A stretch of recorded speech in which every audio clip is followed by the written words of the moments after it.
What's up, everyone? It's Alex. Welcome back to the channel, and let's talk about the most recent week in Hawks hockey.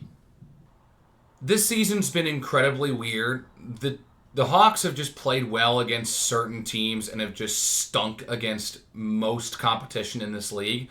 But there have been a couple teams that they have played tough. One of them being the Utah Mammoth. In fact, the Chicago Blackhawks start this week's video by playing the Utah Mammoth, of whom they just had beaten in overtime at home in their most previous game. And they're going for a season sweep of the Utah Mammoth. That's right. In a year where they have just largely sucked again, they have an opportunity to go 4-0 against an opponent. And not just anyone, but the Utah Mammoth, who are currently in a playoff spot. They're not anywhere near the class of the conference, though they might as well be, because they're still at about the level of the top of the Pacific Division. But still, they aren't a pushover. And the first period kind of went and came back, and it would be the Mammoth that struck first in Salt Lake City. It was Dylan Guenther, the team's leading scorer, and their superstar, to put him up 1-0 on a 2-on-1 rush with Logan Cooley. That's a high danger chance, and you can't. Those are the two guys on Utah you do not want in a 2-on-1 going against you right there. They're gonna make you pay. Dylan Guenther with a nice seeing eye shot, 1-0 Utah. And that would be the score going into the third. The Blackhawks were losing this game 1-0 going into the third period. And it took to the end of a 4-on-3 session where the Hawks had the advantage, where Connor Bedard hits Tyler Bertuzzi backdoor. Those guys have been doing it all year long. Tyler Bertuzzi scores the majority of his goals in those types of scenarios. Super high danger, low to the net, right in front of the crease type of plays. He's definitely been the beneficiary of a ton of backdoor passes. But hey, there's something to be said about being able to bang in backdoor passes on the regular. And Tyler Bertuzzi's been doing that this year. It's been a big way that Chicago scored a lot of goals this year.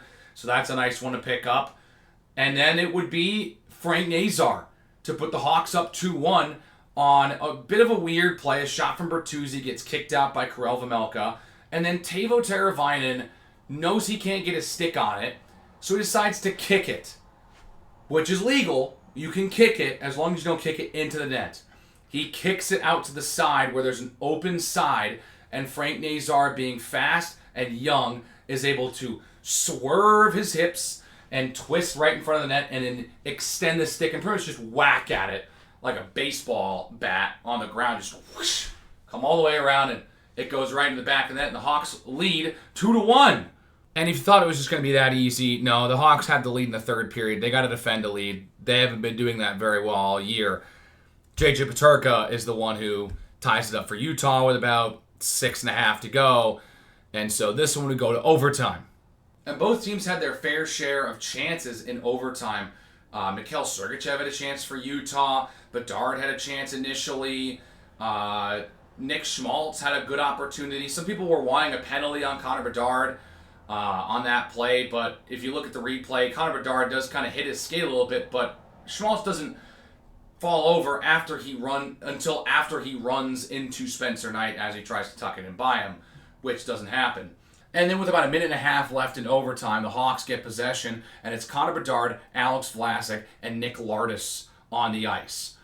They're circling around, they're trying to get a good shot, and then Alex Vlasic gets set up. He takes a stride or two, puts one on net, and rings it off the post. But Vejmelka doesn't realize it goes off the post. And it doesn't go off the post in one of those ways where it just bounces straight out. It kind of weakly hits the post. So it's kind of sitting there. And the cage is open because Vejmelka's not tight to the post. He's playing a little bit more out. It's on the edge of the crease. And Connor Bedard sees it. It's a race for the puck. He's able to beat it. Since it's already behind Vejmelka, it's the net's wide open. And Connor Bedard puts it in. He pots it. And the Hawks win 3-2 and sweep the Utah Mammoth. And right after Bedard scores the overtime winner, he goes right over to the glass and starts chirping. I don't know what was being said, but you kind of like to see Connor Bedard kind of get a little feisty, exchange a couple words, yap a little bit. And he does this before even celebrating the goal, too. The goal goes in. He circles around the net and then just starts talking to some of the fans on the other side of the glass. And then he celebrates with his team. So I've seen some people talk about that as like, this is the Connor Bedard that we're going to see, and this is awesome. I love to see this because that means he's like gritty. He ain't going to take any guff from fans or whatever. I think it's fine. I don't really have a strong opinion one way or the other about whether or not I like it for Bedard or don't. I don't think it's like classless, but I also don't think it's like the coolest thing ever. It's just, it happened. It's kind of nice. You can kind of see some animosity between these two teams, which I am very happy to see out of Utah. Seems like a lot of people don't like the Mammoth right now. I don't know. I'm not sure exactly why. I've seen a couple of things. I know Avs fans don't like the Mammoth because Colorado versus Utah, that, Rocky Mountain. But also I know that there's that lacrosse team called the Colorado Mammoth that kind of got them on edge after the Utah Mammoth chose that to be their name. But yeah, interesting. So here's a little fun fact for you. With the win against Utah here, the Chicago Blackhawks sweep the Utah Mammoth, and that is the first team to be swept by the Chicago Blackhawks in the Central Division since the Dallas Stars in the 2016-17 season. That's the last time the Blackhawks swept a divisional opponent. It's been nearly 10 years since they swept one. We're not talking about, a top team or anything. We're talking about one divisional opponent. It's been nearly 10 years since the Chicago Blackhawks won every game against a given divisional opponent. Oh, by the way, that's Connor Bedard's 11th career game-winning goal, which is now tied for the franchise lead in game-winning goals before turning 21. He's now in a three-way tie with Bobby Hull and Jonathan Taves. He's overtaken the likes of Jeremy Roenick and Patrick Kane. So again, that's pretty good. And look, it's been pretty odd that Utah's been one of the few teams this year that Chicago's played really well against. Like, even some of the bad teams they haven't played incredibly well against are really tight. They played Utah really tight this year.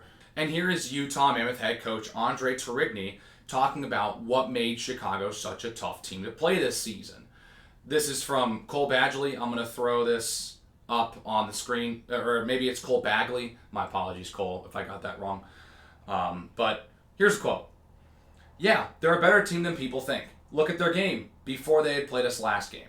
They had just lost in overtime against Dallas. They're in the game every night. Before the break, they had a hell of a stretch where they were in the game all the time. They can skate, they have size, and their goaltending is really good. So they're in the game every night, seem to be as close as possible to perfection. It's a good team.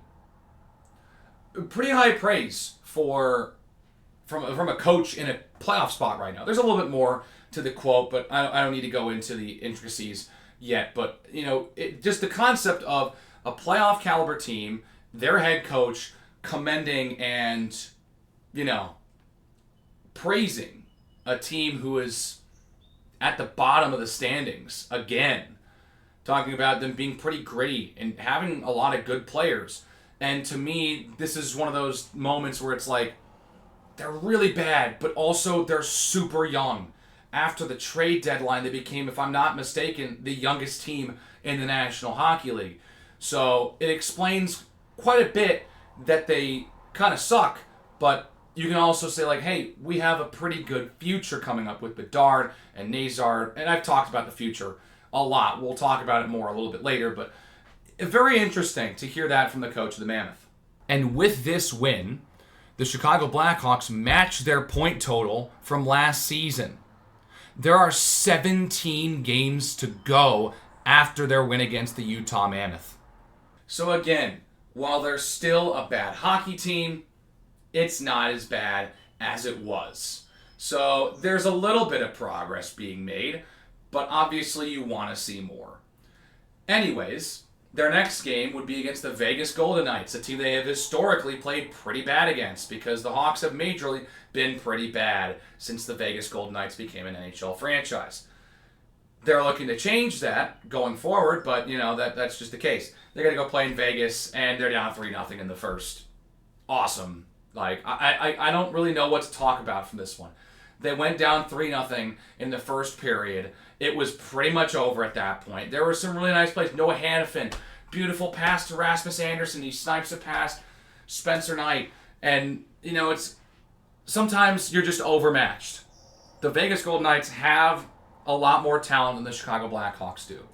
And that's fine. Plus, Vegas is playing a non-playoff team. Vegas has been terrible against playoff teams this year. They're playing a non-playoff team. This is easy work. They have the talent that can just beat them. They go up 4-0 on a Paul Dorofeev rebound that was just the juiciest thing you're ever going to see. They lose 4-0, but they almost got a goal. They almost scored. Levshunov with a ripper from the point gets into the net past Aiden Hill, but they wave it off from a hand pass. Ryan Green in the corner right before it gets back to Levshunov, whacked it with the back of his hand, which apparently is illegal. So that goal was turned over and didn't count. They don't get any better chance than that. They lose 4-0. They get shut out in their only road game this year wearing the black alternate tarps. And then you're like, we're back to reality. Because, you kind of get used to them playing now against Utah and Dallas, playing those teams tough. And all of a sudden you're like, oh yeah, this is what happens when they play 26 other teams in the National Hockey League. And the next team on the docket for the Blackhawks is a team that's struggling recently despite having a pretty good mark this year. They've lost to the likes of the Rangers and the Maple Leafs in their last couple of games at home. It's the Minnesota Wild, a team that Chicago has lost to twice past regulation. They had an overtime loss in Chicago earlier this year, and they had a shootout loss on the road in St. Paul earlier this year. The Wild are currently sitting at third in the Central. They're also the third best team in the Western Conference. If they do not win a first-round playoff series this year, I expect heads to roll, not necessarily because it's a complete failure for, there's a little bit of circumstance that the playoff format is the way that it is, but just because the results were not there, they didn't get out of the first round like they've just been wanting to do so for a decade now. I think heads are going to start to roll in Minnesota. So this is a very high-pressure year, and they're not playing incredibly well with a month left in the regular season. And you can tell that kind of continued a little bit here in this one. Despite them starting Gustafsson, they didn't start Wallstedt, so they're playing their backup goaltender. So, I don't know. Do with it what you will. And look, I'll be straight up here. Spencer Knight had a pretty nice game. Especially early on, he had to make a couple big saves. Minnesota was scoring on juicy rebounds. You look at that second goal they scored. It was off a rebound, and you got McCarron just right in front, passing it to the side to a wide-open Marcus Johansson, who puts it right in. And then the other goal that they scored early in the first was... And the first goal the Wild score was a nice pass right in front. Ryan Hartman is just sitting right in front of the crease. The defense is just porous in the first, despite Spencer Knight bailing them out a little bit. And Spencer Knight did bail them out several times in this game. But it would be Louis Crevier, who I've had some iffy feelings about over the last year and change. He's got a hell of a shot. Louis Crevier has power behind his shot. He's tall. He can be physical. He's just got to become a better defender, in my opinion. But when you see him just rifle a 102-mile-per-hour clap bomb into the back of the net off the post with that ping sound, at some point you're just like, that's why he's an AHLer. The guy can just fire it. He's got a hell of a shot. He's got a lot of developing to do, but if he gets better as a defender and he can become a really big physical presence in the back half of the ice, I was thinking about backcourt. I forget. I'm blanking on what the term for that is, but he can be a really big physical presence for the defensive core for the Chicago Blackhawks, and he also can complement that with a 100-mile-per-hour strength behind his shot. Play continues. Hawks have a power play. They can't score despite a nice effort from Connor Bedard on one of those shots. And then the Wild get a power play with about 3 minutes to go in the first. And as that thing is winding down, Vladimir Tarasenko's wide open in the left wing circle. Skates across, pulls it, scores, 3-1 Minnesota. Like, I mean, you just can't... Tarasenko's older, yes, but he still is Vladimir Tarasenko. He isn't nearly as fast as he was, and he's not nearly as electrifying as he was with the Blues, but he still has a good shot. It beats Knight. He's also playing well recently. So, like, 3-1, whatever. In the second, Spencer Knight shuts the door. Minnesota does not find a way to get on the scoreboard, and Chicago's able to get one in the back of the net after, again, they're being outshot like crazy. What a surprise. It's just been the way it's been this year for the Blackhawks. There's about 5.5 minutes left in the second period. A nice shot that cannot be gobbled up by Gustafsson from Crevier. It's not necessarily like a clap on, but it's a wrister that he stops. And then there's a scramble in front. Connor Bedard whacking at it. It squeaks out to his left and right onto the stick of Ryan Green, who's able to find the left side of the net, which is where Gustafsson is not. It goes in. The Hawks are within one. Ryan Green gets a dirty goal. And then we get to the third period, where you see Spencer Knight make a couple nice saves early in the third. There isn't a whole lot in the middle stages. Hawks get a nice break. Ryan Donato gets a chance. Ilya Mikheyev gets a chance. But you're down a goal with 2 minutes to go. Spencer Knight's going to be coming out of the net here soon. But Artem Levshunov is right by his own bench, decides to look up and fire a cross-ice pass, stretch pass, to Connor Bedard, who is waiting there right at the blue line.